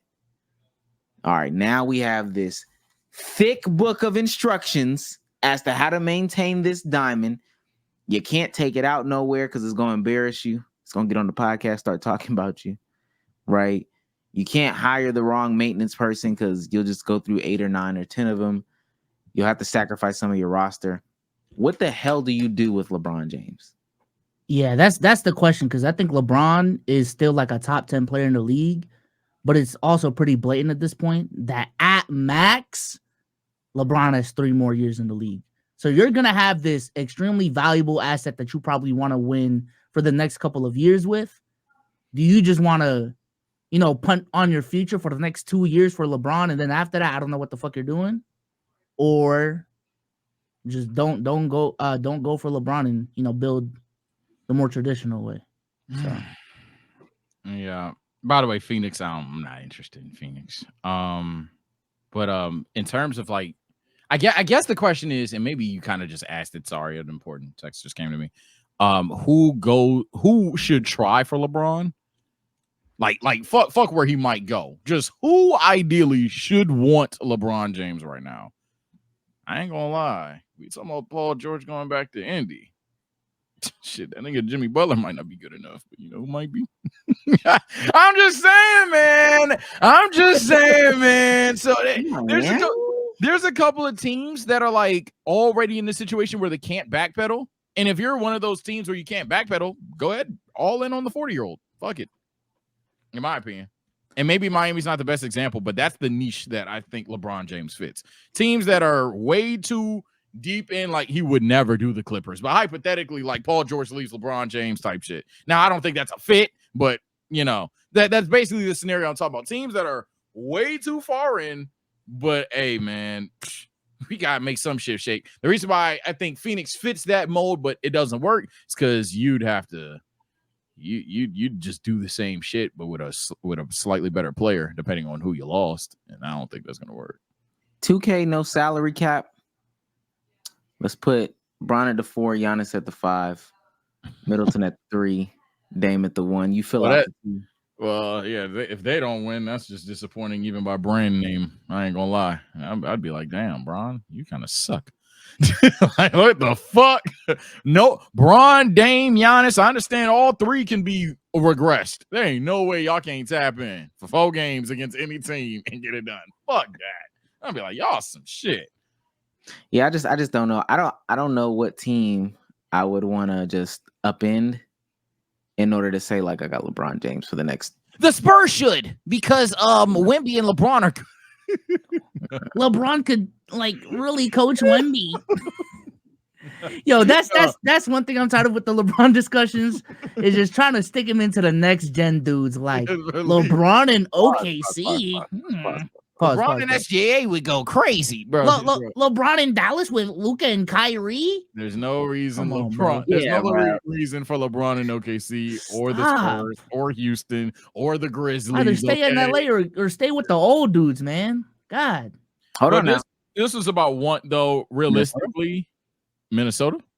No. Realistically, I think he probably will end up staying, but I want him. I just think if it came, if I was the decision, yeah, we need to move on, because I think we're just going to fumble the bag, and maybe that's just me pandering to our own incompetence. But hey, I'm a realist.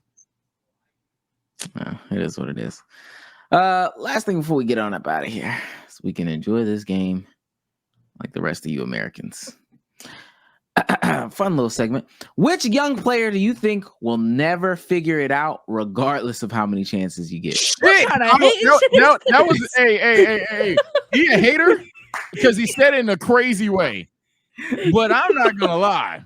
One of my hot takes of the week that I had in my notes was, "Hey, X player ain't gonna be him," and then just deal with it. It's just not gonna happen. I'm calling him a fraud. What hot take is this? Damn. Y'all want me to start? Jalen Green. I don't care. I don't care. A cool guy. I think he has the ability to put up 20 points, but that's the most. What is 20? He is the guy who will be able to put up 20 points, and today we'll talk about it being so valuable. And then in 5 years, we'll say, well, damn, everybody was putting up 20 points back then. I ain't gonna lie. Bogdanovic 48, 19 points per game. I don't think JG's that guy that's gonna be dissed. I think Jalen Green, if anything, I'm a believer in Jalen Green. I'm not gonna lie. I think he has the talent. He has the talent. He's improved, especially in the second half of the season. And I think what does he have the talent mean? Hold on, I'm sorry. Everybody in the NBA has talent. For sure. He has the talent. He has special talent. God-given talent. He has God-given ability. He's his leaping ability is like, I think he's one of the quicker players, let alone his leaping ability. I think he's one of the better athletes. I think that's a safe thing to say.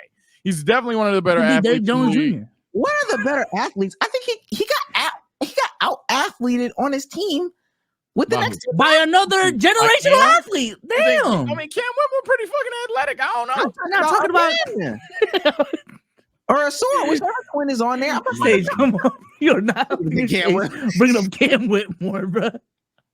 Oh, there's another guy. Yo, stop. Bro, I got agendas to push. Nah. I mean, Amen Thompson is like, damn. I mean, my bad. my bad, bro. So for me, like, how many more? Yeah, actually, Amen Thompson is fucking freakishly athletic. I don't blame him for that. But nah, I ain't gonna lie, man. I just think Jalen Green's game over time has definitely gotten better. I think he's just getting a bad shake right now because the Houston Rockets have just been on some, back to that. But yeah, they've been on some bullshit. And I think as the Rockets evolve, he's gonna evolve. You saying 5 years, dang, he's another guy that averaged 20. In 5 years, he's gonna be a mature, poised player who methodically gets buckets. I think he's gonna be flirting with 25, 20 range. Now, do I think he's gonna be him? No. He's the Zach LaVine of this generation. Nah. He gonna have that one season Omar shooting like 43% from three. Well, And then they'll say, "Whoa, is it We'll Devin see. Booker? Is We'll it D Mitch? Or is it Zach LaVine?" We'll And see. then- We'll see. And then 2 years later, we'll be saying, "I ain't gonna lie, gang. He had a Joe Johnson-esque season." Just I bet. friendly fire chat. I'm friendly fire, taking man. the next straight in because y'all gonna do that to my boy Jalen Green. You know who I think ain't gonna get that much better? Franz Wagner. He ain't gonna get that much better. dick sucking now. He ain't gonna get that much better. He ain't gonna get that much better. He ain't gonna get that much better. He gonna stay- I got he mine. I gonna got stay mine. right around where he is, bro. I'm not gonna lie. And You hating, Sage. He's a oh, role now player. I'm hating. Oh, now I'm hating. He's a role This player. is He's a role hateful player. segment, bro. What the I think he's gonna be good, forever good. I think he was a high floor, low ceiling guy, and poop poop hit the ceiling. I think it is what it is. I think he's gonna get a little bit better. Couple Hey, of he seasons. Oh, my bad. I'm gonna say, My bad, my bad. God damn it. He bumped He his jumped, he jumped and that was it. But yeah. Fuck that. Ow. Okay. For me, LaMelo Ball, man. Oh, that's hate. Oh. He's peaked, man. Yeah, that's hate on me. So Oh. Yes. What do y'all think Damo's answer is in this segment? I mean, no one. That dick suck. No, that is dick suck. That's dick suck. That's insane. Bro, there's 4 untouchables on every team, man. Come on. Hey, yo, I seen Damo tag me on like some Devin Vassell untouchable shit. I'm like, bro, that is not what my argument. That is not what my argument, bro. Nobody was saying them specifically. I'm saying every team does not have 4 untouchables. But Devin Vassell being untouchable, good for them, man. Then the little Wami Warriors found a clip of the shit and put it up underneath it. Y'all are dicks. Oh my god. I was like, gang, that is. Hey, Come man, on, that's- OTF. That's not what I'm getting at. Come on. You know another one though. I ain't gonna lie. Miles Bridges, man. Miles Bridges had his year. I know that sounds crazy. I don't think his ceiling was ever that high though. He's a why better offensive OG Anunoby. You put Franz Wagner in there, Sage. You can't say that. People think Franz is gonna be him. I don't know who these people are that you talking to. That think you know. Damo. You talk about players that peak. Is that the conversation right now? Like we've seen their peak. That's part of it. That's part of it. Which young player do you think will never figure it out, regardless of how many chances? Oh, okay, never figured it out. Okay, so that because I got some guys that I feel like are honestly peak. But... peak is Tyrese Halliburton, but what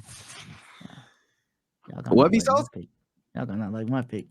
He finna say it. What you finna say? 77, man. I don't know, man. Can you get better than this? Can you get better than this? All right, man.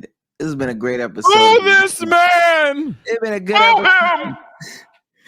What about Jason Tatum? Oh, he could be there too. Oh shit! Just my pick. Jason Tatum ain't young anymore, man. We've said that same exact thing about Luka for the past 3 seasons. He's gotten better every single season. I'm not saying, and yo, hold on, fuck that. B-So's just lied. You've been talking about how young Tatum is all goddamn season. Now he's not young anymore. Again, you can say him. I'm not mad at it. Yo, shut up, bro. I'm just saying, how much better can you really get from 34-9-9? You just said he's not good defensively. And then what he do game 4? There you go. That gonna be a consistent thing from now on? He could get better at free throws if you want to name something realistic. Already did. Already did. He shot 79%. This season he did get better at free throws. Yeah, but he could get better than that. He can get better than that, in my personal opinion. I think he has a higher upside of doing that. I also think Luka can just be a better scorer too. One of my serious ones, Colin Sexton. I don't know why they keep trying to make him a point guard. It's not gonna happen. And then also Brandon Ingram. Yeah, I don't think I forgot about the KD comparisons and all these things like that. You could He's have though. I mean, those were kind of crazy. his peak is Paul George. And I'm not even talking about MVP Paul George. I'm talking about disappointment Paul George. Okay. So Colin Sexton got hold though. That injury. he got That injury was. He's got a fair shake. Okay, his shake has been, The fair shake. his shake has been fair, gang. He's not a point guard. Hold, bruh. I'm And done. I'm not gonna lie, this Patrick Beverly imitation isn't even good. Oh, Okay, I'm being so serious. I'm being dead ass. Fucking God. No, I hate this segment, man. This is gonna be the segment that turns into a TikTok with the one segment that blow up and all these players. Yeah, see, that's why these niggas don't know ball, huh? When they fucking blow up. They I started say, with Theo Pinson, right? my fucking God. Theo Pinson telling me off is gonna be different. Who's a player? I'm gonna try to find one more. I think shit. Who? No. Go ahead. All right. Stick to no, the young guys. Young guys.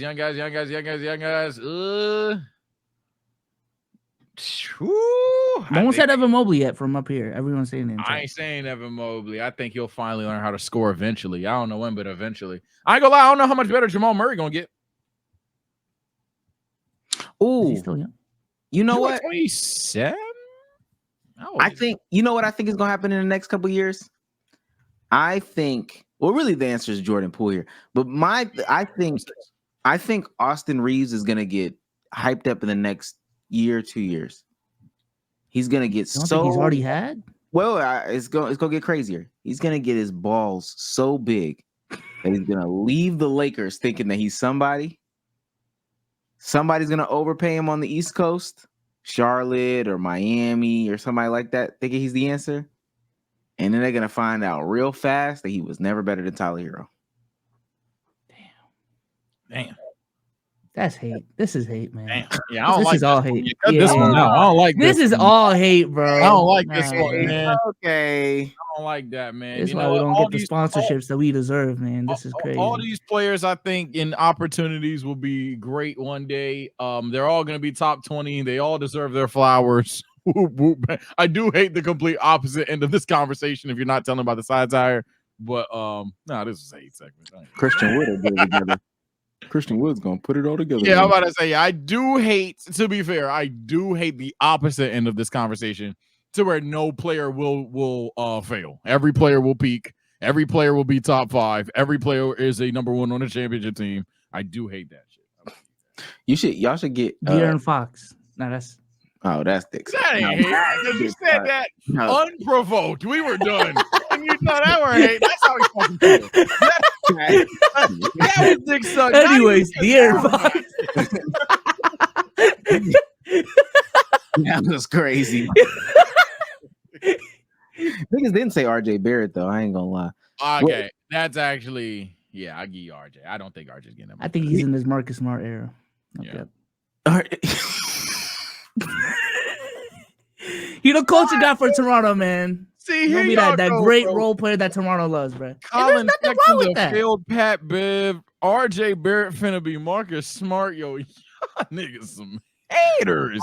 I will say, y'all need to get on like deep into these other spheres of like teams, like real deep into them to where they start to tell you about like how good the 13th man on the bench is looking like in training camp. Williams shit. Yeah, I'll tell you about JD Davison. So what is that? OMAR'S Prosper or whatever his name is. Oh, Nemus Cater. What y'all know about Nemus Cater? Yeah. Who is that? Yeah, you don't know ball, chat. You don't know ball, man. Big Nemus. Who was the guy that was drafted in Philly? That the undersized light skinned guard that was athletic as hell. I remember. Jaden Springer. No. OMAR'S Prosper, is it for the Mavs? Zaire Smith, yes. Oh yeah, Zaire Smith. That nigga, man. Everybody. I'm on Hawks Twitter. They talking about Kobe Buffkin should be starting and everybody over DeJounte or Trey, both. Jesus Christ. Oh shit. Okay. We're about to go to playback chat. This has been another episode of the Let's Keep It a Buck podcast. By the time you hear this, B-Souls will either be very excited or very upset. Anxious. All of these words. Yo, the niggas that be like, yo, get rid of this starter to put this 13th man in are so crazy. That nigga usurps the bench in its entirety. Oh my god. Okay. Yeah, I'm down with Trae Young. Put in Sharif Cooper. All right. Anyway, say goodbye to the people, man. All right, people, comment below your 13th man that you swear is better than your starter. I'm actually very interested to see what those Mine is names are. legitimately JD Davidson. No, he can take Peyton Pritchard's minutes, man. I can't lie, man. God. Lakers fans, comment below why Maxwell Lewis should be starting in the postseason. Max Christie was Damo's guy. No, I ain't gonna lie. Yeah, Max Christie was. J Hood, J Hood. Fucking forgot about it. Forgot about fucking J Hood. Oh my god. Y'all are funny. Comment below that player. Anime fans, the shout out to Justin's Den specifically. W collab, more collabs on the way. Comment below on my channel. Don't flood this community with the anime shit. Comment below what creator you guys want me to collab with in the future that I can actually DM. I'm not paying for premium. I'm ignorant. And most importantly, speaking of my community, 97K today. Shout out to you niggas. Most importantly, Z Broly is starting to become overrated. The guy's not a deep character, gang. Stop it. Take care. Stay blessed. I'll see you all next time. All right. Be so. Talk about it, people. Oh, and we gonna watch Z Broly tonight or tomorrow, by the way. You know where I'm at, man. Come on, man. We on playback. We on Twitch. Just hope I'm at a parade this Friday. So it's a parade in Sagit City. Yeah. I know where I'll be this Friday. Anyway, chat, we will see you next time. Take care, stay blessed. Are there changes on the way? I don't know.